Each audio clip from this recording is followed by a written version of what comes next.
Welcome to കാൻറ്റില physics academy. ഈ ഒരു വീഡിയോയിൽ നമ്മൾ ഡിസ്കസ് ചെയ്യാനായിട്ട് പോകുന്നത് കാറ്ററ്റ് കാറ്റഗറി 3 2024 ജൂണിൽ നടന്ന പരീക്ഷയിൽ ക്വസ്റ്റ്യൻ പേപ്പറിൻ്റെ ഡിസ്കഷനാണ്.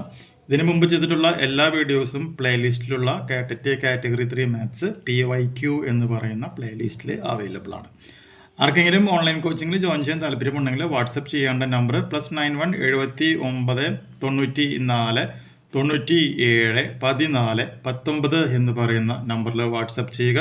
ക്രാഷ് കോഴ്സിൻ്റെ ഫീസ് എന്ന് പറയുന്നത് 1000 റുപ്പീസാണ്. മെയിൻ കോഴ്സിൻ്റെ ഫീസ് എന്ന് പറയുന്നത് 10K റുപ്പീസാണ്. ക്വസ്റ്റ്യൻ പേപ്പറിൽ വന്നിട്ടുള്ള ക്വസ്റ്റ്യൻ നോക്കുക. ഹാഫ് ഓഫ് 4⁻10 ഈസ് എന്നാണ് ക്വസ്റ്റ്യനിൽ ചോദിച്ചിട്ടുള്ളത്. ഓപ്ഷൻസ് നോക്കുക. Option A 4⁵, option B 4�9, option C 2⁻10 and option D 2⁻19 എന്നാണ് ക്വസ്റ്റ്യനിൽ തന്നിട്ടുള്ളത്. അപ്പോൾ തന്നിട്ടുള്ള വാല്യൂ എത്രയാണ്? 4⁻10 ആണ്. അതിൻ്റെ പകുതിയാണ് ചോദിച്ചിരിക്കുന്നത്. പകുതി എന്ന് പറയുമ്പോൾ /2 നമ്മൾ കൊടുക്കുന്നു. ഇനി നമുക്കറിയാം 4 എന്ന് പറഞ്ഞിട്ടുണ്ടെങ്കിൽ അത് 2² ആണെന്നുള്ളത് നമുക്കറിയാം. അപ്പോൾ 4ന് പകരം 2² കൊടുക്കുന്നു. ദെൻ അതിൻ്റെ മുകളിൽ 10 വരുന്നു. /2 ആയിട്ട് മാറാണ്. ക്ലിയർ ആയില്ലേ? ഇനി നമുക്കറിയാവുന്ന ഒരു പോയിന്റ് ഉണ്ട്. x⁻m n എന്ന് പറഞ്ഞാൽ x⁻m n ആണ്.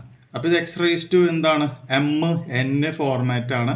അപ്പോൾ ഇത് 2⁻2 × 10 എന്ന് നമുക്ക് എഴുതാം. /2 2 × 10 എന്ന് പറഞ്ഞാൽ എത്രയാണ്? 2⁻20 ആണല്ലേ. അപ്പോൾ 2⁻2 /2. ഈ 2 എന്ന് പറഞ്ഞാൽ അതിൻ്റെ പവർ 1 ആണ്. അപ്പോൾ 2⁻2 ഈ 2⁻1 മുകളിലേക്ക് പോകുമ്പോൾ 2⁻−1 എന്നായിട്ട് മാറും. അപ്പോൾ അത് സിംപ്ലിഫൈ ചെയ്യുമ്പോൾ എത്രയായിട്ട് മാറുകയാണ് ചെയ്യുക? 2⁻20 - 1 ദാറ്റ്സ് ഈക്വൽ ടു 2⁻19 എന്ന് പറയുന്ന റിസൾട്ട് ഫോം ചെയ്തു വരും. സോ ഓപ്ഷൻസിലേക്ക് നോക്കുകയാണെങ്കിൽ 2⁻19 എന്ന് പറയുന്നതാണ് ഇവിടുത്തെ റിസൾട്ടായിട്ട് മാറുന്നത്. പ്രോബ്ലം ചെയ്ത് പ്രാക്ടീസ് ചെയ്യുക. അടുത്ത വീഡിയോയിൽ നമുക്ക് മറ്റൊരു ന്യൂമറിക്കൽ പ്രോബ്ലം ഡിസ്കസ് ചെയ്യാം.